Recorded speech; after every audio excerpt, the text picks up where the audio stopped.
So this is one thing, right? So like Gavin Woods, Gavin Woods, right? The founder of Polkadot and stuff.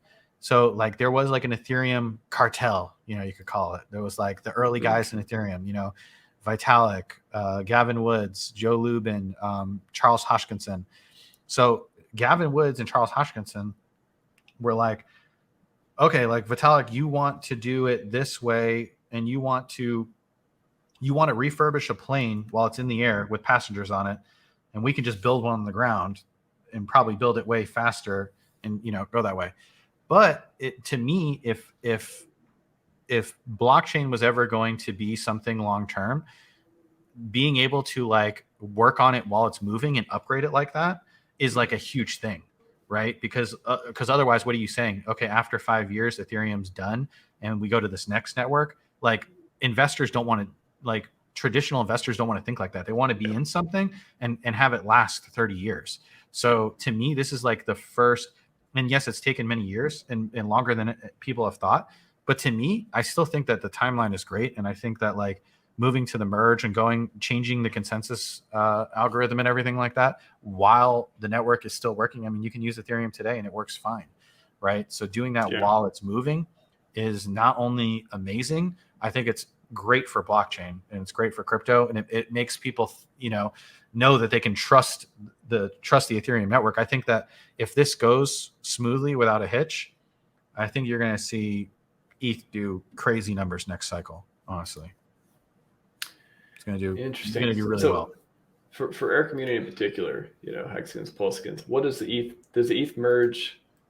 Does it mean anything? Like you do think we're going to get copies like Hex on there? No, I mean like yes, like the whole network gets copied, but like if you're not like some mega whale, like I saw somebody move $200 million of ETH to Binance today.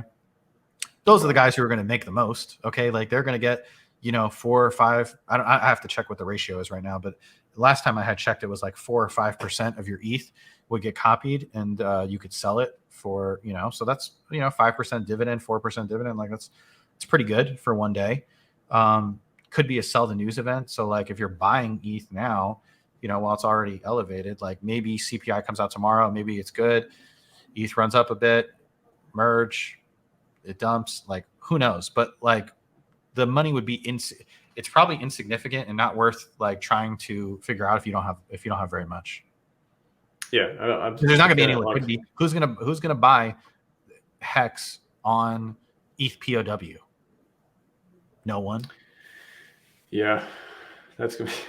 Again, think it's very funny. You're gonna buy ETH POW Hex when you're not buying Hex when it's down like 90%.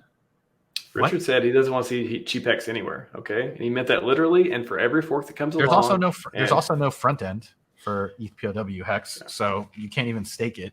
Copycats, you hear that? Opportunity.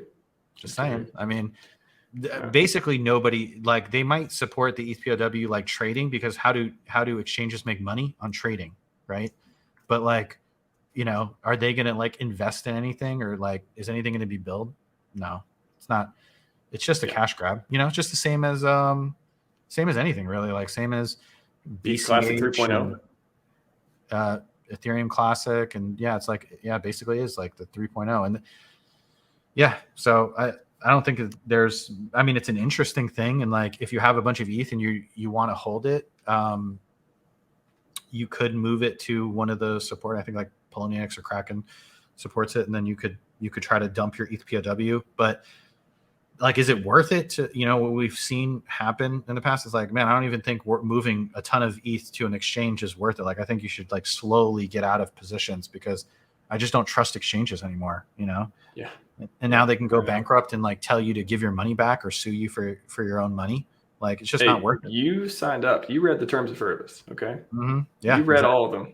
That's why I say, hey, don't fucking give them too much, like, the whole point of crypto is to be in control yourself. So you're going to give up, like what RH says, catching up pennies in front of freight trains, right? You're going to risk, like, let's say you have 2,000 ETH. Okay. You're going to risk your 2,000 ETH to get a 5%, dividend one time. You're going to risk that you could never accumulate again. Probably just doesn't make sense. So And so Don't I sell your agree. movie. That's what I always say.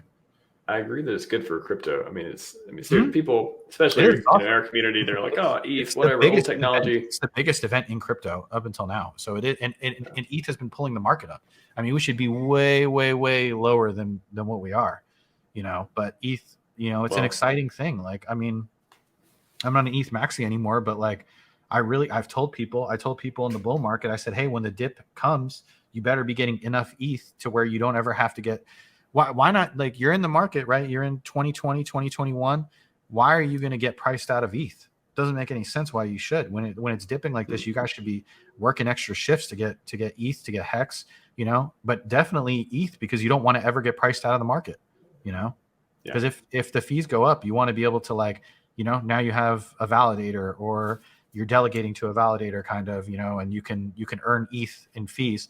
Now you have money to DCA into PulseChain. Now you have money to use the ETH network if you want to for some reason. So don't get priced out.